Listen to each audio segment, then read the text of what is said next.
isso, o Alexandre de Moraes deu uma decisão nesse sábado, agora, 5 da tarde, intimando o Marçal a prestar depoimento em 24 horas sobre por que ele ainda estava usando o X que está fora do ar até segunda ordem, né?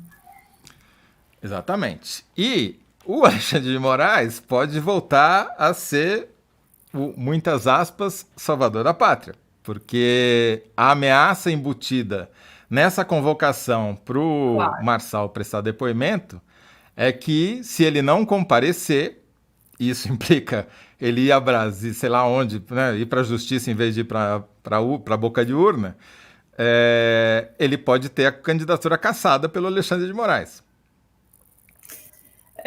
Então, essa aparição, essa entrada do Alexandre de Moraes na história me remete, Toledo, uma situação, uma situação muito conhecida da eleição de 2022 que eu acho importante a gente discutir.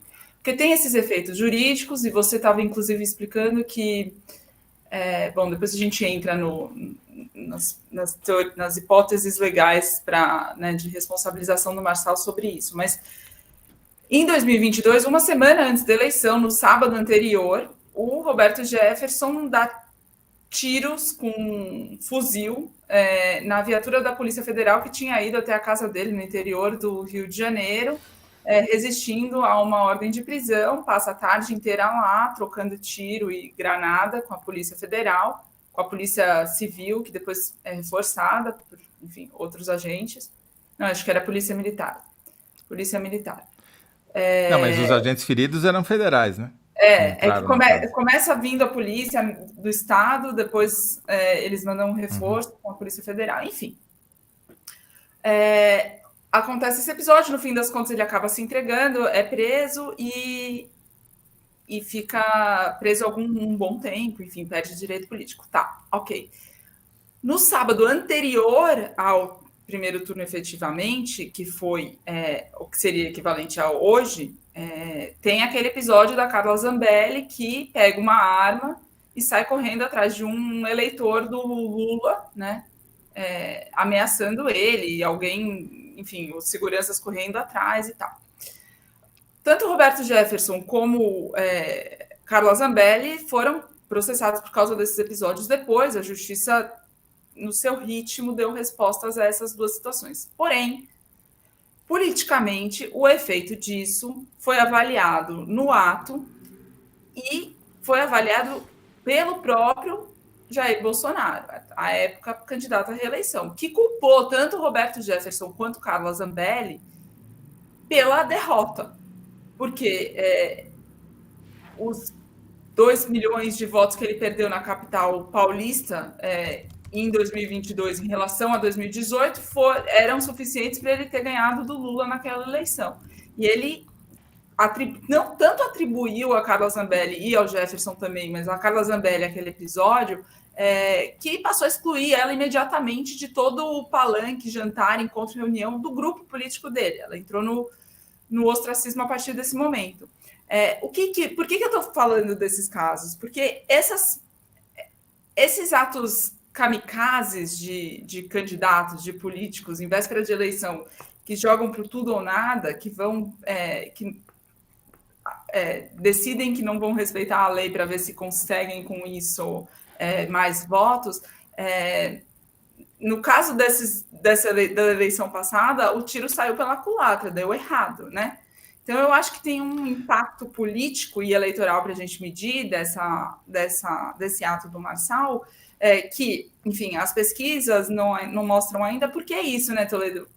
A pesquisa estava a campo quando esses fatos estavam se sucedendo. Ele tinha publicado o laudo, mas ainda tinha toda a repercussão, né? Sim. O ponto aí é que aí você tem toda a razão. As consequências políticas são tão importantes quanto as consequências jurídicas e judiciais. Só estou levantando a questão do Alexandre de Moraes porque se ele realmente intervier e tomar alguma decisão mais drástica com relação à candidatura do Pablo Marçal, ele pode poupar a justiça eleitoral de um trauma. Eu vou explicar por quê.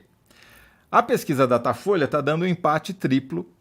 A gente vai entrar em detalhes sobre ela daqui a pouco, mas por enquanto o que a gente, né, vale dizer é que tem um empate triplo entre Guilherme Boulos, está numericamente à frente, e o atual prefeito Ricardo Nunes e Pablo Marçal exatamente com o mesmo número, né? Você tá com os dados aí, não?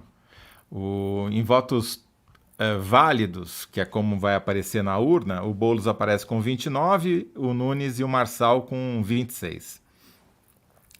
Isso significa que qualquer combinação de 2 a 2 é possível, né? Pode passar em tanto Boulos e Nunes, quanto Boulos e Marçal, quanto, menos provável, Nunes e Marçal. Agora, imagina o seguinte cenário, Thaís Bilenque. O Marçal passa para o segundo turno junto com o Guilherme Boulos. E com a sua altíssima rejeição, superior a 50%, ele acaba perdendo a eleição no segundo turno para o Boulos. E após a eleição, em algum momento no futuro, a Justiça Eleitoral decide cassar a candidatura do Marçal. Portanto, se essa decisão tivesse sido tomada antes, o Nunes teria passado para o segundo turno, mas não passou. Mas houve a eleição efetivamente, o segundo turno, Boulos versus Marçal, e o Boulos ganha. O que acontece? Segundo o Alexandre Rolo, Boulos eleito, a eleição está mantida, Nunes pode espernear, mas é só jus esperneante. Na justiça ele não vai conseguir nada. Agora, cenário diferente. Passa Marçal com Nunes ou passa Marçal com Boulos e o Marçal ganha o segundo turno. Se, mesmo depois de empossado, ele, se for julgado, condenado, ele é cassado e daí tem que ter uma nova eleição. Ou seja, qualquer que seja o cenário, a não ser que passem agora Boulos e Nunes para o segundo turno, vai ser um cenário complicado para a Justiça Eleitoral, porque ou ela vai ter que anular a eleição, caso o Marçal seja eleito, ou ela vai ter que validar o resultado da eleição, caso, por exemplo, o Boulos tenha ganhado do Marçal no segundo turno, né? Vai gerar contestação e desgaste do mesmo jeito.